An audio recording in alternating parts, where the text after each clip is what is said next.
अभी आप बिट्स पिलानी में पढ़ रहे हैं, तो वहाँ आप युवा प्रकोष्ठ को किस तरह से, मतलब जो बताया जाता है उसको आप करते हैं, या फिर वहाँ आप अपने किस तरह से इस युवा वहाँ प्रकोष्ठ का पे हम गए थे तो प्रचार हमको किया? सारे के सारे डिमोनलाइज करते थे। जी लेकिन जब फर्स्ट सेमेस्टर का रिजल्ट आया तो मेरा 83% रिजल्ट रहा है फर्स्ट सेमेस्टर में। जी। तो मेरे रिजल्ट देख करके सारे के सारे सोचने लगे कि पढ़ता है ही नहीं, इसका कैसे हो गया। उसके बाद सारे के सारे पूछने लगे किस तरह पढ़ा जाए, क्या करा जाए। तो हम साधना के बारे में, पढ़ाई के बारे में कम बताते और साधना के बारे में ज़्यादा बताते। इस तरह साधना करो, पढ़ने में मन लगेगा। और अभी 15-20 हैं जो कि हमारे साथ में हैं। हर संडे को हम लोग यहाँ पे खड़ा होकर के बताया जाता है। यहाँ पे ज़्यादा स्टूडेंट हैं, वहाँ पे एक साथ बैठ करके हम किसी किसी के बारे में, जैसे कनाड ऋषि हुए या किसी स्वामी विवेकानंद, इन लोग जीवनी के बारे में बताते हैं और साधना करते हैं। लोग गायत्री महामंत्र ये सब करते हैं। एक छोटा सा मंत्र बॉक्स यहाँ से खरीद के ले गए हैं जो कि सुबह में बजता है डेली। जी, बहुत अच्छा। आप अपने वहाँ पे कॉलेज में एक अच्छा माहौल स्थापित किया है, जिससे कि वहाँ के बच्चों को भी अच्छा लाभ मिल रहा है। तो बताएं कि आप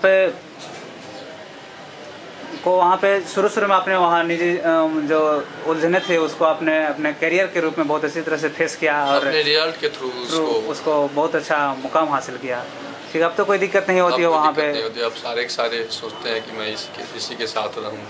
पहले सारे के सारे हमसे अलग रहना चाहते थे, कोई नहीं चाहता था कि हमारे साथ रहें। तो बताएं कि आपको ध्यान जब फर्स्ट आप जब यहाँ आए तो अपने ध्यान और अपने पढ़ाई को किस तरह से मैनेज किया, जो कि आपके अभी सुन रहे होंगे जो भी भाई, वो आपके बातों से वो कुछ सीख सकें और उस पर आप अपना मतलब कुछ यूटिलाइज कर सके वो। तो बताएं कि आप ध्यान और आपकी पढ़ाई से किस तरह से वो मैनेज करते थे आप उस दोनों को? देखिए, पहले जब मैं साधना नहीं करता था तो पढ़ाई करता था, तो पढ़ते समय कभी घर की बात याद आती थी, कभी ये सोचता था कि घर पे पैसा नहीं है, कभी सोचता था अभी तक हम में इतना पैसा लग गया तो कहाँ से ये सब निकलेगा। लेकिन जब साधना करने लगा तो पढ़ने बैठता था तो बस पढ़ाई की बात ही याद आती थी, इधर उधर की कोई भी बात याद नहीं आती थी।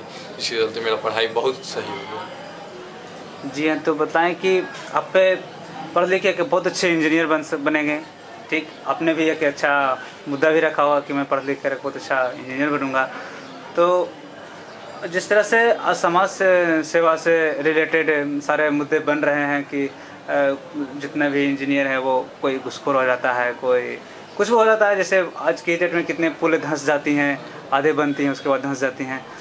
तो आप इन सारी बातों पे क्या कहना चाहते हैं? उसका यही होता है कि वो बहुत सारे स्टूडेंट हैं कि जो डोनेशन दे करके कॉलेज में जाते हैं और कॉलेज में डोनेशन दे के जाते हैं तो वहाँ पे सोचते हैं कि मैं यहाँ पे पैसा दे करके ही निकल जाऊँगा।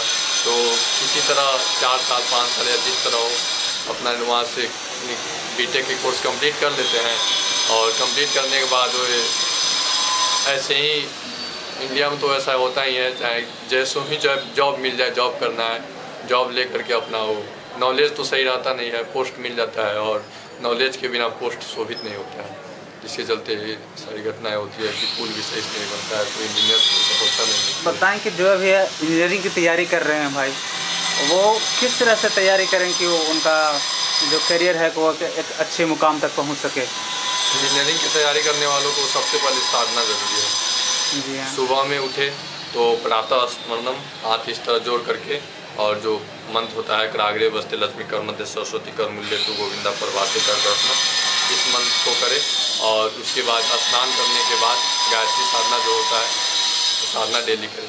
अगर ऐसा हो जाए कि घर में किसी का मृत्यु हो जाए, चाहे किसी कारण बस स्नान नहीं करना है, उस वक्त भी साधना करे। ये नहीं कि आज साधना इस कारण से नहीं करे, चाहे तबीयत खराब हो गया, मेरा तबीयत भी खराब रहता है उसके बाद भी मैं साधना करता हूँ। तो मतलब कि इंजीनियरिंग तैयारी करने वालों को साधना बहुत जरूरी है, जिससे कि वो अपने अच्छे मुकाम तक पहुंच सके। क्योंकि साधना से ही स्वाध्याय होगा। साधना नहीं होगा तो पढ़ने बैठने के बाद कभी किसी का बात याद आएगा, तो कभी किसी घर का बात आएगा, कभी किसी रिलेशन का बात याद आएगा, कंसंट्रेशन नहीं बन जाता। ठीक, तो बताएं कि आप अपने इस जीवन में सबसे ज़्यादा किस महापुरुष से प्रभावित हैं, जिससे कि आपने इतने सारे बदलाव आए? आप घर जाना चाहते थे, उसके बाद आपने यहाँ मैं तो श्री राम शर्मा आचार्य जो है गुरुदेव, आपने गुरुदेव का जीवनी पढ़ा। उसके पहले तो मैं किसी का जीवनी पढ़ता ही नहीं था, सोचता था ये सब ढोंग है, बेकार है, अपना ही एक अलग पथ क्रिएट करो। लेकिन बिना किसी के को अपना आइडियल माने हुए आगे बढ़ना असंभव है। अपने गुरु जी को अपना आइडियल माना और गुरु जी हर क्षेत्र में आपके खरे उतरे? हर क्षेत्र में, यहाँ तक कि मैं एक बार आ रहा था, दिल्ली से आ रहा था, तो मेरे पास जनरल का टिकट था और जनरल बोगी में घुस नहीं पा रहा था, तो मैं बैठ गया वहाँ पे, अब क्या करूँ। तब गुरु जी का ध्यान किया। उसके बाद ध्यान करने के जस्ट बाद मेरे दिमाग में आया कि गार्ड के पास चलते हैं। गार्ड के पास गया, वहाँ पे अपना सारा बात बताया कि ऐसा ऐसा दिक्कत है। गार्ड ने मुझे बहुत अच्छा रिस्पांस दिया, एक टीटी का कॉन्टैक्ट नंबर दे दिया, उसके थ्रू मैं जाकर के बहुत बढ़िया से मुझको बात। तो ये गुरु जी हैं, हर जगह हेल्प करते हैं। ये जी मतलब ऐसा लगता है कि पास आ गए और कहें कि ये काम करो, इस तरह कन्विंस करते हैं कि जी आपको गुरु जी से भी सहायता मिली है आपने हर जगह। अभी भी हर काम में जहाँ कहीं भी फंसता हूँ बस गुरु जी का ध्यान रखता हूँ और हर काम में सफल हो जाता हूँ बस गुरु जी का ध्यान। ठीक है भैया, तो आपको जो अभी सुन रहे होंगे उनको आप क्या कहना चाहते हैं जिससे कि वो मोटिवेट हों, वो कुछ कर सकें? जैसे जितने भी बच्चे वहाँ पे हमारे साथ आए और आने के लिए हुए, उन सारे के सारे बच्चों का रिस्पांस यही रहता है कि साधना करने के बाद मेरा पढ़ने में मन लगता है। तो आप भी कह रहे हैं आपको भी मन लगेगा, जैसा कि आप अभी कहना चाहते हैं कि जैसा हमने प्रयोग के तौर पे देखा, आपने भी अभी बताया कि हमने 20 को मतलब कि वहाँ एक साथ सामूहिक साधना करते हैं, उसके बाद उनको पढ़ने में बहुत अच्छा लाभ मिलता है। तो आप भी कह रहे हैं आपको भी लाभ होगा, जैसा आप कहना चाहते हैं। ठीक है, थैंक यू, धन्यवाद, आप आए इसके लिए।